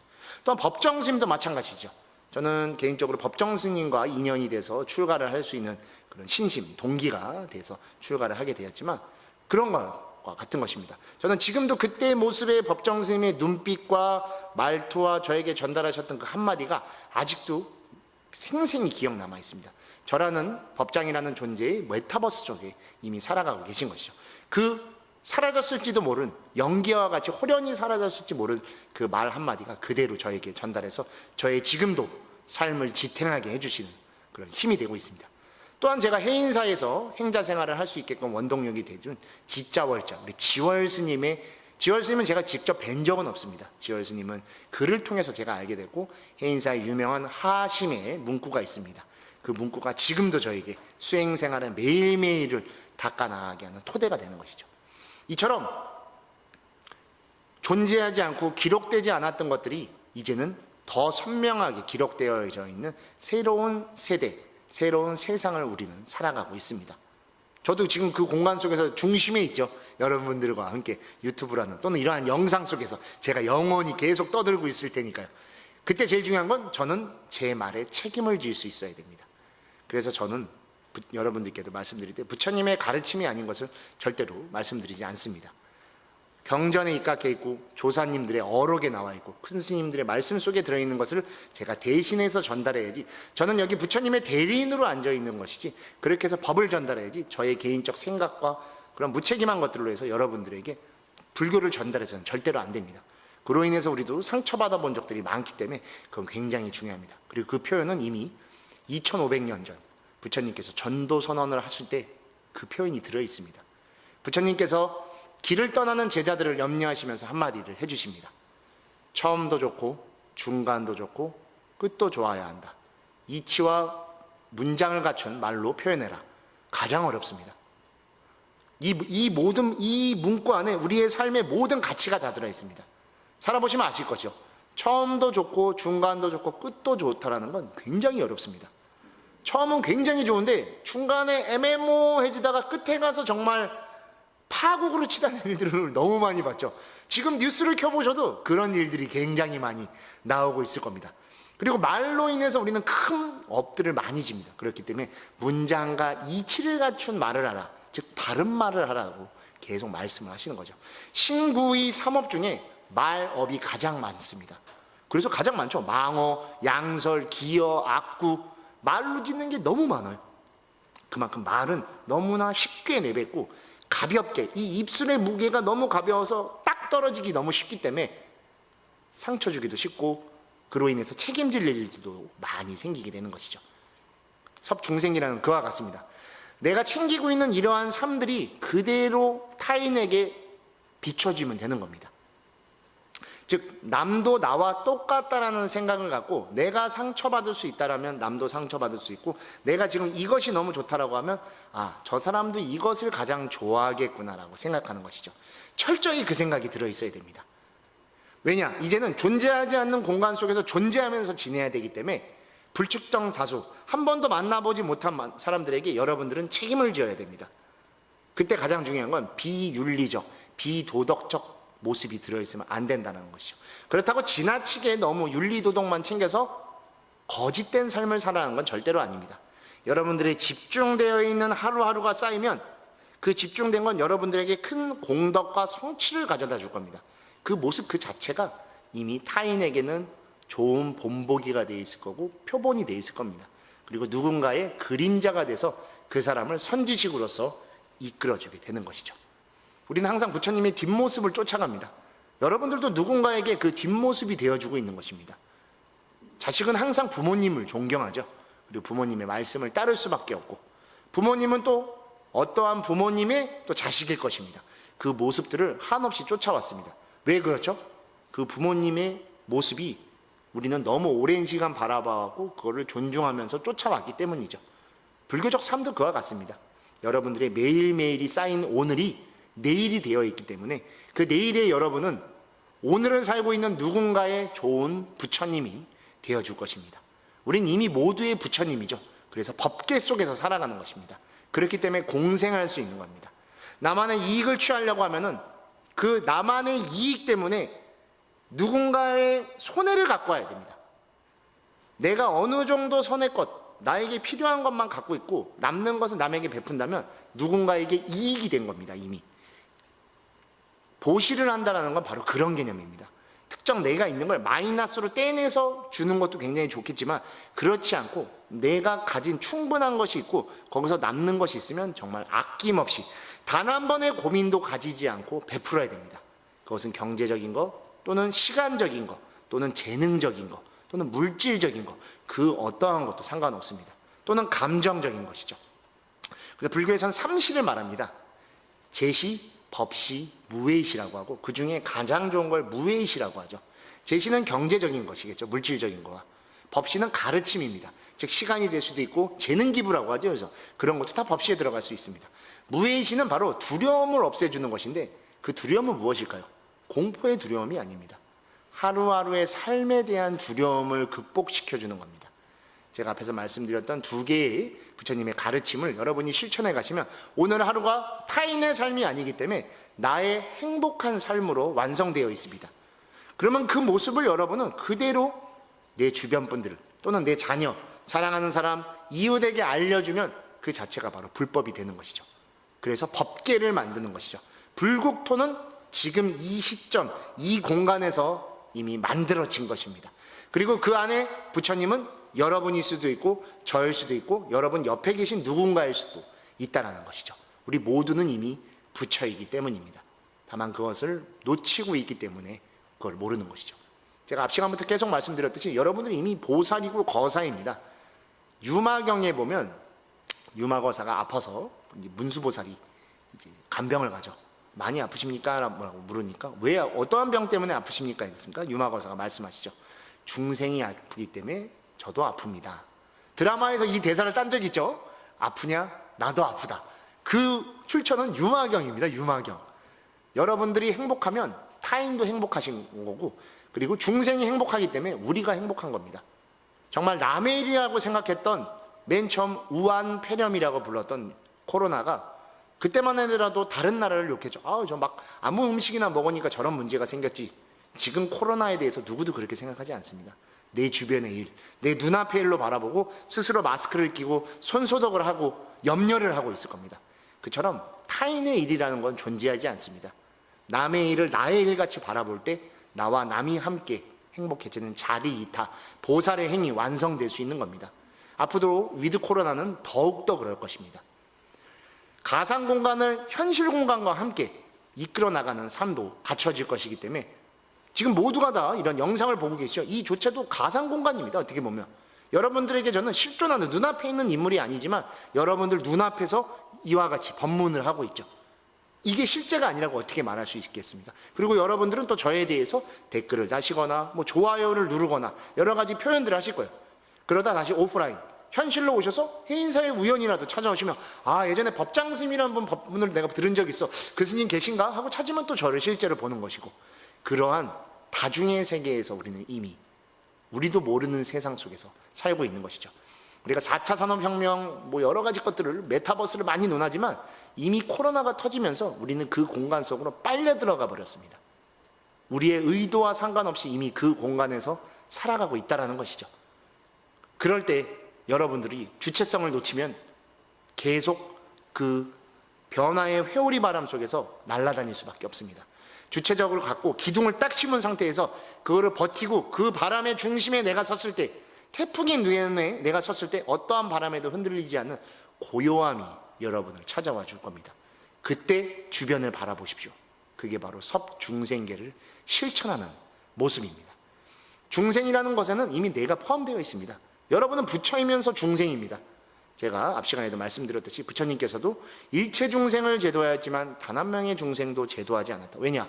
부처님 자체도 이미 중생이고 또는 부처이기 때문에 내가 나를 중생으로 보고 있지만 타인을 또 부처로 보기 때문에 부처님에게는 부처도 중생도 존재하지 않는 것이죠. 여러분 스스로도 마찬가지입니다. 여러분이 사랑받고 싶은 존재, 행복하고 싶은 존재이기 때문에 그 감정, 그 모습을 그대로 남에게 비춰주면 됩니다. 거울과도 같은 것이죠. 나의 모습은 내 주변을 보면 압니다. 우리 그런 얘기도 있죠. 친구를 보면 그 사람을 안다라는 이야기가 있듯이 여러분의 주변은 이미 여러분에 의해서 만들어져 있고 그 주변에 의해서 다시 여러분들은 삶을 영위하면서 살아가고 있는 것입니다. 그러한 속에서 마냥 남의 탓만을 할 수 없는 것이죠. 제가 아까 연기법도 말씀드렸듯이 우리는 이미 나를 중심으로 살아가고 있지만 타인의 배려 속에서 끊임없이 살아가고 있죠. 그렇기 때문에 제가 존재할 수 있고 법장으로서 여러분이 저에게 불교 신자로서 존재할 수 있고 가족들에게 여러분이 존재할 수 있는 것이죠. 근데 그 속에서 탓만 하면 내 스스로를 끊임없이 어려움으로 끌고 갑니다. 사실 우리는 누군가 덕분에 누군가의 희생 덕에 살아가고 있는 것이죠. 그 덕분에라는 모습 속에서 여러분을 찾아야 됩니다. 그게 바로 배려의 첫걸음이 되는 것이죠. 칭찬은 고래도 춤추게 한다고 합니다. 근데 우리는 칭찬을 되게 인색하죠. 칭찬하려고 하면 되게 창피하잖아요. 그죠? 근데 잔소리할 때는 너무 열정적이에요. 세상 이렇게 열심히 잔소리할 수가 없죠. 그냥 얼굴이 빨개질 때까지 하죠. 그러지만 안 됩니다. 이제는 그것이 그대로 나에게 되돌아올 거기 때문에 거울이라고 말씀드렸죠. 거울에 대고 빛을 후라시로 비치면 어떻게 되죠? 그 빛이 그대로 내 눈으로 오게 되죠. 그와 똑같습니다. 온화한 빛을 쏠 것이냐 매서운 빛을 쏠 것이냐 그거를 결정하는 것도 여러분이고 그거를 다시 되돌려 받는 것도 여러분들의 말과 행동과 생각, 신구인 겁니다. 신구인은 삼업이라고 하죠. 앞 시간에 말씀드린 업은 인과응보라고 해서 반드시 나에게 돌아옵니다. 선인 락과 악인 고가라고 했듯이 좋은 원인, 좋은 업을 쌓아서 행복한 결과를 받을지 나쁜 업, 나쁜 원인을 쌓아서 고통스러운 결과를 받을지는 여러분 스스로가 선택하는 것입니다. 근데 그 결과에 대해서 탓하시면 안 됩니다. 겸허히 받아들일 수 있는 모습, 여여하다라고 제가 말씀드렸죠. 그 평상심을 가질 수 있는 모습을 가질 때 이 모든 것들을 한 발짝 떨어진 상태에서 바라볼 수 있습니다. 우리는 항상 너무 급합니다. 앞만 보고 달려가기 때문에 너무 급하게 경주마가 달리듯이 끊임없이 달려갑니다. 어마어마한 속도로. 근데 그 안에서 놓치는 것들이 너무 많기 때문에 이제 위드 코로나 시기를 맞이하는 첫걸음을 떼는 이 시점에서 한 발짝 떨어진 상태에서 여러분을 바라봐 보십시오. 그럼 내가 지금 어떠한 모습인지, 어깨가 휘었는지, 앞으로 이렇게 기울여졌는지, 지나치게 어깨에 힘이 들어갔는지, 또는 지나치게 인상을 쓰고 있는지, 이 모습은 좀 아닌 것 같죠? 환하게 웃고 있는지 점검해야 됩니다. 나를 놓친 상태에서 맞이하는 새로운 세대에는 똑같이 여러분이 어려움만을 겪을 수밖에 없습니다. 내가 나를 바라볼 수 있을 때 나와 남을 함께 바라볼 수 있습니다. 여여한 모습. 그래서 매일매일 하루하루를 나의 삶으로서 행복하게 살아갈 수 있어야 됩니다. 저는 가끔씩 이 하루하루를 충실하게 살아가십시오, 집중되게 살아가십시오 라고 했을 때 꼭 행동으로 약속해 주십시오 라고 하는 한 가지가 있는데 바로 하루에 한 번이라도 하늘을 바라보십시오. 여러분의 하늘입니다. 여러분이 여러분의 하늘을 바라보지 않으면 저 위에 떠 있는 푸른 하늘과 태양과 구름, 때로는 먹구름과 비가 남의 것이 되어버립니다. 그러면 이미 이 대자연 속에서의 주인공의 삶을 놓치게 되는 것입니다. 그런 것들을 다 하나하나 챙길 때, 즉 나의 하루를 먼저 챙길 때 주인공으로서의 첫걸음을 시작하는 것이죠. 출근들을 많이 하실 거예요. 이 방송을 보고 계신 분들도, 또는 절에 가시는 분들도 많이 계십니다. 현관문을 열고 나오셨을 때 너무 많은 생각에 빠져 계시지 마시고 일단 쉼호흡을 한번 하시고 하늘 먼저 한 번씩만 봐주십시오. 이것만 실천 잘하셔도 여러분의 하루는 조금 더 여유로워질 겁니다. 그리고 내가 너무 급하게 무언가를 정신없이 하고 있을 때는 그 하늘을 다시 한번 바라보십시오. 멍하니 바라보셔도 상관없습니다. 그러면 한 호흡 쉬시면서 나를 바라볼 수 있는 평상심을 되찾으실 수 있을 겁니다. 매일매일 행복하려면 이미 평상심을 놓쳐서는 안 됩니다. 하루하루 속에 내가 있는데 그 하루에 내가 없이 살면 타인의 삶을 사는 나면서 내일을 꿈꿔선 절대로 안 됩니다. 바로 섭중생계라고 하는 것은 타인에 대한 배려이기도 하지만 그 타인이 바로 여러분이기 때문입니다. 여러분 스스로가 행복할 때 주변이 행복하고 그로 인해서 또 그 거울의 빛이 나를 비추듯이 함께 행복해지는 우리 모두는 중생입니다. 그 가치를 알아야 됩니다. 또한 중생이기 때문에 우리는 부처인 것입니다. 표현을 중생이라 한 것뿐이지 그 중생이라는 표현의 이면에는 이미 부처이다 라는 가르침을 표현하고 있는 겁니다. 앞 시간에도 말씀드렸듯이 자기를 바로 봅시다라 했습니다. 그리고 자기를 속이지 말라 했습니다. 여러분을 속이지 않을 때 여러분이 부처일 수 있는 것이고, 여러분이 부처임을 바라볼 때 부처가 될 수 있는 겁니다. 옥석인지 아닌지는 바라볼 때 알 수 있습니다. 밟고 있는 상태에서 내 발밑에 보물이 있는지 진흙탕이 있는지 모르듯이 조고각각 하루하루를 점검하는 모습, 그렇게 해서 충실한 삶을 살아가실 때 여러분들이 보다 행복해지는 삶으로 다가갈 수 있을 것입니다. 급변할 겁니다. 분명히. 저 역시도 많은 두려움이 좀 있지만 오늘 하루를 충실하게 살다 보면 그것 하루들이 매일 쌓여서 분명히 그 변화 속에 나를 챙길 수 있을 것입니다. 위드 코로나 누구도 경험해보지 않았고 어떠한 것이 올지 예측할 수 없습니다. 종종 예언이라는 것도 나오는데 예언이라는 것도 사실 우리가 만드는 것이죠. 그렇게 됐으면 좋겠다, 그렇게 해서는 안 되겠다라는 막연한 표현 속에서 이게 맞아떨어지면 그래 맞았어, 그게 아니어서 다행이었다. 예언은 스스로를 만드는 것입니다. 여러분 스스로의 오늘을 할 때 여러분의 내일을 여러분이 예언하게 될 겁니다. 그런 거에 의지하지 마시고 스스로 오늘 하루를 챙기신 위드 코로나 속에서의 여러분을 바라볼 때 바로 개정해 스스로를 챙길 수 있고 그 지혜를 통해서 집중할 수 있고 그 지혜가 남들로 인해서 인정받을 수 있는 깨달음으로서 나아갈 수 있고, 섭유리계 마찬가지입니다. 스스로를 잘 챙기고 섭선법계 바른 매일을 살기 때문에 섭중생계 함께 부처로서 나아갈 수 있는 겁니다. 앞으로의 부처님의 개념은 또 어떻게 바뀔지 모릅니다. 하지만 부처님의 개념의 단 한 가지는 바로 행복이라고 볼 수 있을 것입니다. 가장 행복한 분이 아니겠습니까? 어찌되면 열반락입니다.